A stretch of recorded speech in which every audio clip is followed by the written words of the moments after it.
안녕하세요. 연공불사입니다. 오늘은 집안에 누구나 가지고 있는 또 우리가 의식주 중에 하나이죠. 쌀에 대해서 말씀을 좀 드려볼까 하는데요. 쌀은 옛날부터 어떻게 보면은 돈입니다. 그래서 옛 어른들이 하시는 말씀이 쌀을 금전처럼 소중히 여겨라 이런 말씀을 굉장히 많이 했어요. 그래서 그게 무슨 소린가 하고 저도 생각을 해봤더니 다 이유가 있는 것 같습니다. 그래서 오늘은 쌀에 대해서 좀 이렇게 말씀을 드려볼게요.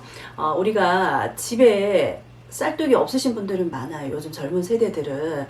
근데 집안에 쌀독을 꼭 두어라 하고 말씀을 좀 드리고 싶습니다. 우리가 뭐 풍수적인 인테리어 부분에서만 봐도, 가장 먼저 하는 말이, 집안에, 본인한테, 자신한테 맞는 기운이 따로 있다. 이렇게 말씀을 드립니다. 그래서 정확히 알고 싶어 하시는 분들이 많은데, 우리가 이제 사주를 놓고 봤을 때도 그 사람의 부족한 기운과 넘치는 기운을 알아내서 그 부족한 기운을 뭘로 채우면 좋을까 이럴 때는 우리가 이제 집안에 쌀독을 놔라, 쌀을 소중히 여겨라, 이렇게 또 말씀을 좀 많이 드리는 경우가 많거든요.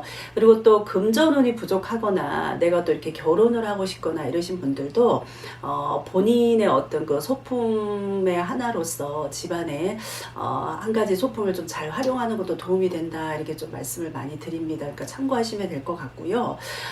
그렇다 그러면 본인에게 재물운에 해당하는 기운을 너무 과도하게 이렇게 사용을 하셔도 어떻게 보면 오히려 화가 될 수가 있습니다. 그러니까 내가 감당할 수 있을 만큼의 어떤 재성을 봐서 오히려 재물을 좀 취할 수 없고 아니면 재물을 좀 휘둘리는 그런 상태가 올 수 있으니까 이런 부분은 좀 주의하고 나한테 맞는 어떤 인테리어 소품을 예를 들자면 제가 지금 말씀드리려고 하는 쌀독을 좀 이렇게 좋은 위치에 맞는 위치에 놓고 사신다면 도움이 좀 많이 되지 않을까 싶습니다. 그렇다 그러면 먼저 쌀의 의미를 좀 봤을 때 쌀은 흑의 기운으로 분명히 금전과 재물을 의미합니다. 그래서 예전에는 부자를 우리가 뭐 천석군, 만석군 이렇게라도 많이 불렀잖아요. 그래서 쌀 그 자체가 어떻게 보면은 화폐로서의 그 돈의 기능을 한다고 볼 수가 있습니다. 그래서 쌀은 또 어떻게 보면 식복을 상징하기도 때문에 우리가 식복이라 하면 건강이나 일거리, 재물을 의미를 하거든요. 그래서 옛날 사람들은 밥을 먹을 때 고봉으로 많이 드셨어요. 그래서 요즘에는 뭐 그렇게 밥을 많이 안 드시고 다른 걸로 이렇게 뭐 대체하시는 분들도 많은데 밥을 잘 먹는 사람을 보면 우리가 옛날 어른들이 복이 많다, 복이 들어온다 이런 말을 많이 하셨거든요. 그래서 밥을 먹는 것만 봐도 저 사람은 복이 있는 사람이다 이런 말씀 참 많이 했습니다. 그래서 집안에 밥을 하는 그 쌀을 어디에 두는 게 가장 좋냐면 쌀독에 두셔야 됩니다. 그래서 집안에는 반드시 쌀독을 두는 게 좋습니다.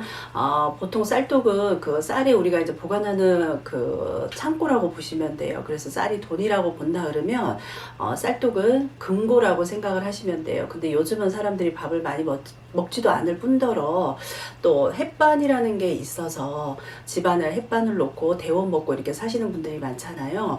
그렇지만 내가 밥을 안 해 먹더라도 집안에 쌀독은 꼭 두시는 게 좋습니다. 그 집에 쌀의 기운이 있는 것이 어떻게 보면 본인한테 금전의 기운을 이렇게 올려줄 수가 있거든요. 그래서 쌀독을 두시는 게 좋고 또 쌀독을 두는데 빈 쌀독보다는 어떻게 보면 뭐 2분의 1이나 3분의 2나 이 정도 쌀을 꼭 담아서 뚜껑을 반드시 닫아 놓는 게 본인의 금전을 올린다 이렇게 생각을 하시면 될 것 같습니다. 그리고 쌀독은 뭐 플라스틱이나 유리나 뭐 여러 가지 종류가 많을 텐데 되도록이면 흙으로 만든 게 좋습니다.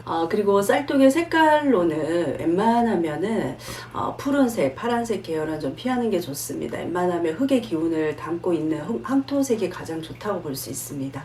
그리고 또 주의할 점은 쌀을 이렇게 내가 안 먹는다고 해서 남한테 함부로 이렇게 주시는 분들이 있어요. 왜냐하면 쌀은 그 집안의 돈이나 먹거리를 의미하기 때문에 내가 아무리 친한 사람이라고 할지언정 내가 안 먹는 데서 쌀을 남한테 함부로 퍼줘서는 안 됩니다. 어쩌다 한 번씩 주는 경우라면 또 괜찮겠지만 내가 어떤 특정인에게 지속적으로 정기적으로 쌀을 주는 행위는 웬만하면 좀 피하고 가시는 게 좋습니다. 왜냐하면 금전복을 빼앗긴다고 볼 수가 있거든요.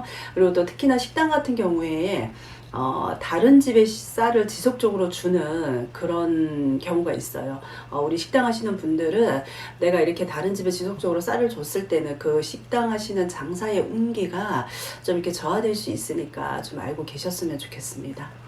그리고 요즘은 뭐 대가족도 없고 거의 뭐 1인 가구가 많이 증가하고 있는 추세잖아요. 그래서 집을 밥을 해서 먹는 일도 많이 줄었기 때문에 쌀을 집에 놓지 않는 경우가 많습니다. 그렇더라 하더라도 본인한테 맞는 적합한 어떤 그 사이즈의 항아리를 사서 쌀을 담아두고 가끔은 밥을 좀 이렇게 지어서 드시는 게 본인한테 어떤 식복과 재물운이 넘치는 그런 운이 따를 수 있으니까 오늘 방송 보시고 꼭 참고하셨으면 좋겠습니다.